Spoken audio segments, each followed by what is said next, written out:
ఇదిగో కనకయ్య. అయ్యా అయ్యా, ఈ చేతులు నలుపుకోవడం కాదయ్యా, నాకు కావాల్సింది చెప్పినది చెప్పినట్టు చేయడం. చేస్తూనే ఉన్నా కదయ్యా పోషయ్య గారు. ఏం చేస్తున్నావయ్యా? నీ చేతగారి తరానికి రాజావారు నన్ను అక్కడి నుంచి జాడించేస్తున్నారు. అయ్యగారు గ్రామానికి అధికారులు, ఆటపడని మానవంతులు. రామరామ, ఈ రాంభజన లాభం లేదు కనకయ్య. ఇవాళకి డబ్బు పంపాలి. ఇవాళ కప్పమంత సమ కావాల్సిందే. బకాయిలు చిల్లికి ఇవ్వడానికి వీల్లేదు. అంతా వసూలు చేయాల్సిందే. చేయకపోతే మర్యాద దక్కదు. చేస్తా, వస్తా. మన కత్తికి రెండు వైపులా పొదలు.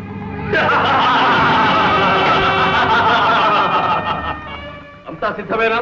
అంతా సిద్ధమే. పదండి.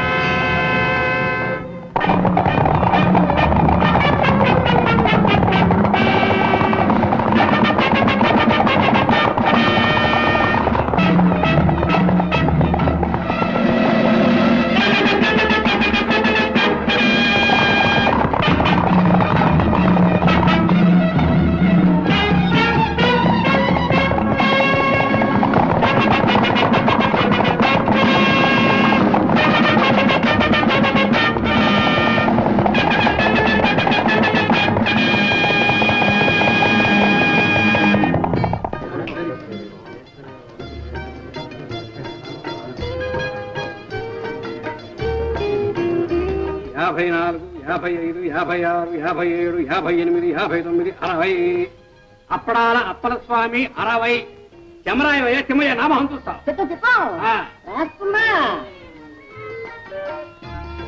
50. ఎలుకొట్టు యాకాంబరం 50.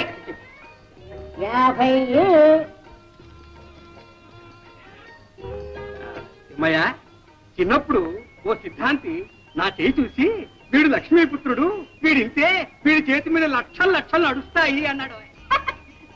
అలాగే నడుస్తున్నాయిగా. నడుస్తున్నాయి. సరాసరి దివాణం బొక్కసంలోకి నడుస్తున్నాయి. వీడింతే. పచ్చి పులుసు పరంధామయ్య, గత బాకీ 30, ఈ ఏటికి 70, మొత్తం 100. ఇదిగో ఈ 50 జమ కట్టుకో కనకయ్య. ఏమిటి? చాలా ఇబ్బందుల్లో ఉన్నాం. పైగా ఈ ఏడు దెబ్బ మీద దెబ్బ. మా ఆవిడ పురుడు, అబ్బాయి పెళ్లి, అత్త చావు. మా సాగు ఎవరితో చెప్పుకోమన్నావయ్యా? బాకీలన్నీ మొత్తం పూర్తిగా వసూలు చేయకపోతే మర్యాద దక్కదని మన పూషయ్య మరీ మరీ నొక్కి చెప్పాడు. ఇది ఇంతే. లాభం లేదు, డబ్బు మొత్తం జమ కట్టాల్సింది. ఊరుకోవయ్యా, నిన్నెవడు అడిగాడు? ఎవరిని అడిగినా ఒకటేనయ్యా, డబ్బు మొత్తం జమ కట్టు. నా దగ్గర లేదు మొర్రు అంటుంటే. లేకపోతే మొహానికి ఇంత మసి పూసుకుని చుట్టుకర్ర పుచ్చుకొని బయలుదేరు. ఎవడ బుర్రైనా బతలకూడదు.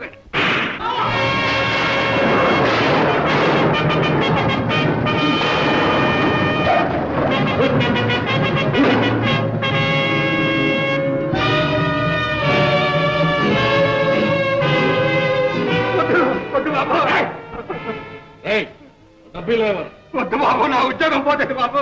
ఇవ్వకపోతే నీ ప్రాణమే. బాబోయ్ బాబాయ్ బాబాయ్, ఆ పోతే నా ప్రాణం తీస్తాడు. మీకు అన్నం పెట్టుకుంటారు బాబు. చూస్తానే వీళ్ళు కట్టే. బాబాయ్ బాబాయ్, నా డబ్బు బాబాయ్ బాబాయ్ సరే కట్టకండి బాబాయ్.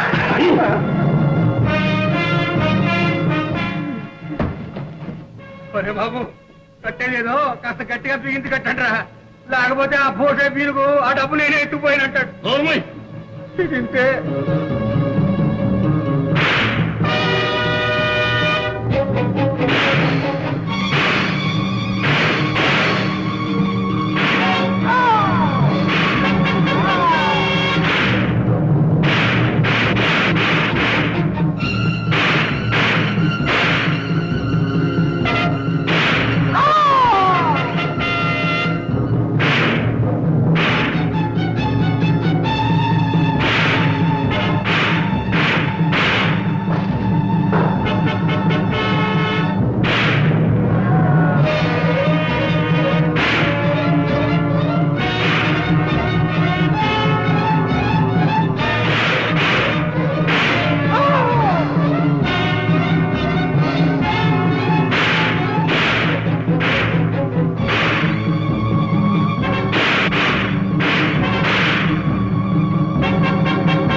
వెనక్కి తిరిగేలా ప్రాణాలు తక్క తుపాకులు పారేయండి ఎదురెత్తు ఏదా కోట చూస్తుంది తుపాకి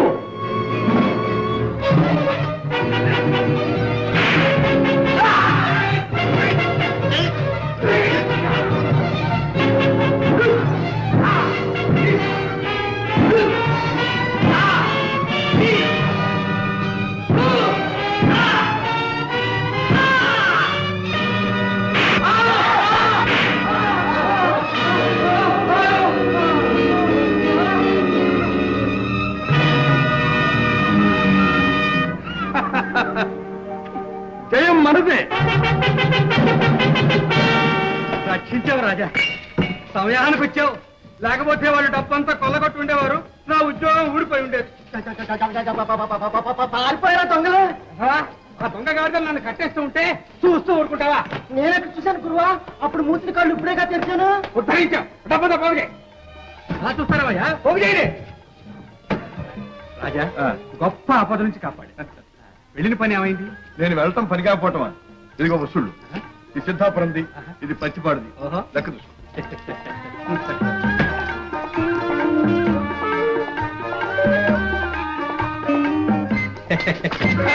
ఇంకా ఈ పాడల పాటు పోలేదన్నమాట రాజా రాజా రాజా నీ పుణ్యం ఉంటున్నాడు నడిపించమ్మా ఉండు మీ ఆవిడతో చెప్పి మరి ఇస్తాను అమ్మమ్మ నా ప్రాణాలు తోడేస్తుంది రాజా రాజా రాజా నా పొడి నొప్పి రాజా డబ్బు జాగ్రత్త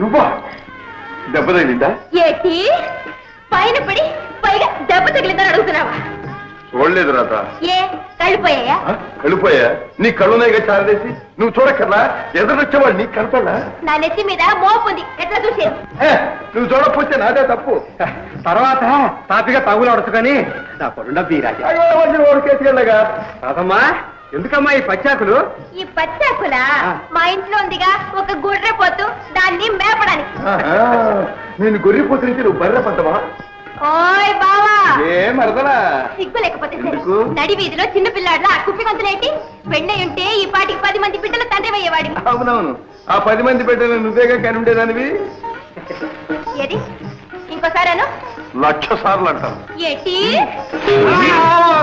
రాజా రాజా రాజా నా డబ్బి నా డబ్బి నా డబ్బి ఇంటికడిస్తాను బామరదల సరసం బజారున పడింది ఈ మోపు నా నెత్తిన పడింది ఇది ఇంతే వెంకటారు రే వెంకటారు రాజా ఏమిటి గిరిగిరి రావాలి, తొందరగా రావాలి ఏమిటది మీ చెల్లెకి టైం పట్టింది ఏటి నాకు దయ్యం పట్టిందా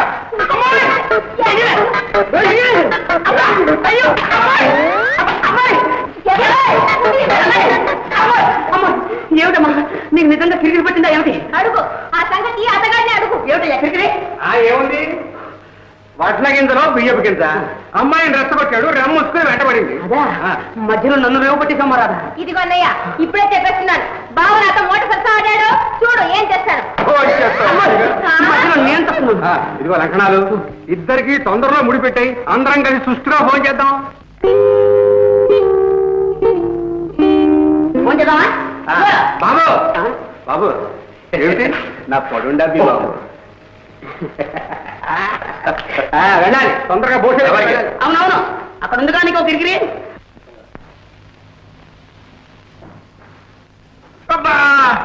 ఓటు వేధ ఇంకా గట్టిగా బిగిస్తావేరా నొప్పెట్టిందా బాబు రే కొండయ్య ఇది తుపాకీ దెబ్బ అని ఎక్కడైనా చెప్పగలవు జాగ్రత్త చెప్తానా అయ్యగారి ప్రాణాలకి నా ప్రాణం అడ్డం కాదు ఏం లాభంరా బ్రహ్మాండమైన అవకాశం చేజారిపోయింది అమ్మా ఆ రాజాగాడి రాకపోయి ఉంటే వచ్చిన వాడు అయ్యగారిని తుపాకీతో కాల్చాలా చేతికి తగిలింది అదే గుండెకి తగిలి ఉంటే అయ్యా కనక చూస్తున్నాడు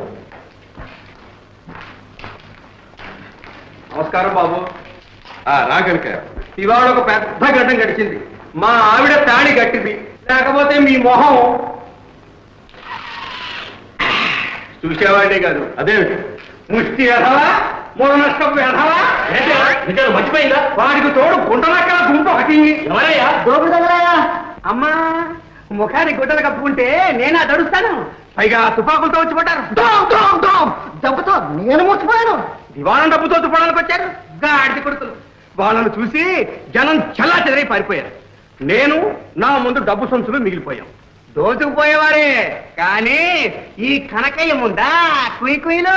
ఇదిగో ఎక్కడి నుంచి వచ్చిందో ఆవేశం కానీ ఆంజనేయుల్లాగా ఎగిరి ఒక్క పోతున్నాడు. పొట్టలో ఒక్క పొట్ట, గోపు మీద ఒక గుమ్మి, నడుము మీద ఒక తాపు, ప్రాణాలు తీసేస్తాను రగ్గాడి కొడకల్లారా అన్నాను.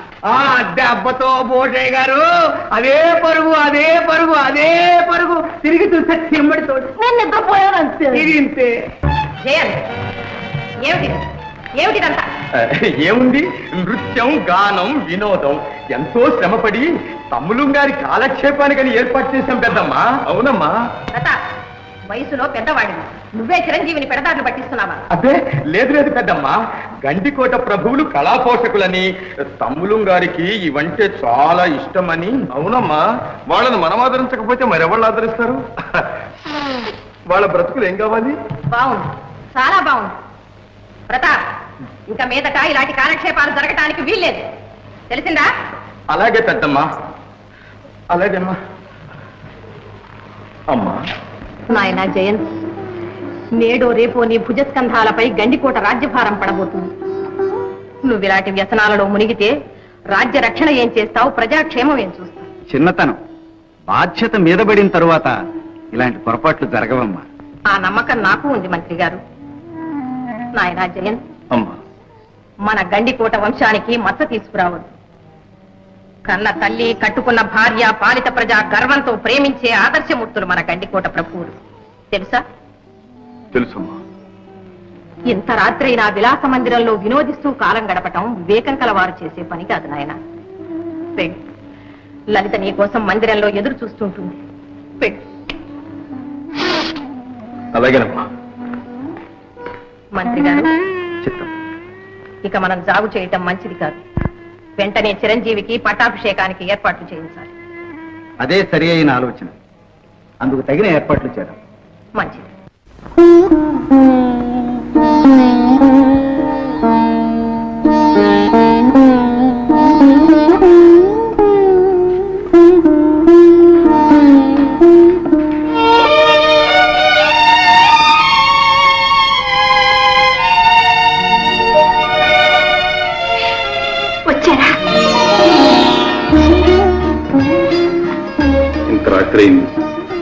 రాణి గారు ఇంకా నిద్రపోలేదా? మీ రాక కోసం నిరీక్షిస్తున్నారా? నిరీక్షించడంలో కూడా ఒక విధమైన ఆనందం ఉంది కదా. అవును, ఏమిటి కన్నీరు? అబ్బే, ఆనంద బాష్పాలు. ఓహో, విచారిస్తున్నారేమో. ఈ జీవితంలో విచారం కలిగిన ఆనందం కలిగిన ఎందుకో దానంతటదే కన్నీరు వస్తుంది. దేవి, ఈ జీవితంలో విషాదమే ఉండకూడదు, వినోదం నిండిపోవాలి. నవ్వుతూ కాలం సాగిపోవాలి. అది అందరికీ సాధ్యమేనా? పిచ్చి ప్రశ్న. అందినంత వరకు ఆనందంగా ఉండటమే జీవిత లక్ష్యం. కానీ ఆగిపోయారే?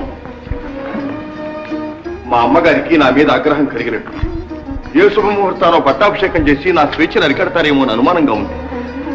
అదేమిటి అలా అంటారు? జీవితం అంతా విచ్చలవిడిగా ఇలా విలాసాలలోనే గడిపేదామని భావిస్తున్నారా? అలా గడపగలిగితే నేను ఎంతో అదృష్టవంతుడు, ఎంతో అదృష్టవంతుడు. ఏడుస్తాడు ఎందుకు? మీరు ఇలా అంటుంటే నాకెంత బాధగా ఉందో మీకేం తెలుసు. ఉన్నమాట సంతోషిస్తారనుకున్నా, బాధపడతారనుకున్నా. లేదు లేదు, మీ చిత్తం వచ్చినట్లు ప్రవర్తించండి. మీరు సంతోషంగా ఉండడమే నేను కోరేది. మీ ఆనందమే నా ఆనందం. ఎంత అమాయకురాలు. ఈనాటికి మా పెద్దమ్మ గారు నా పాలికి పెద్దమ్మై కూర్చున్నారు.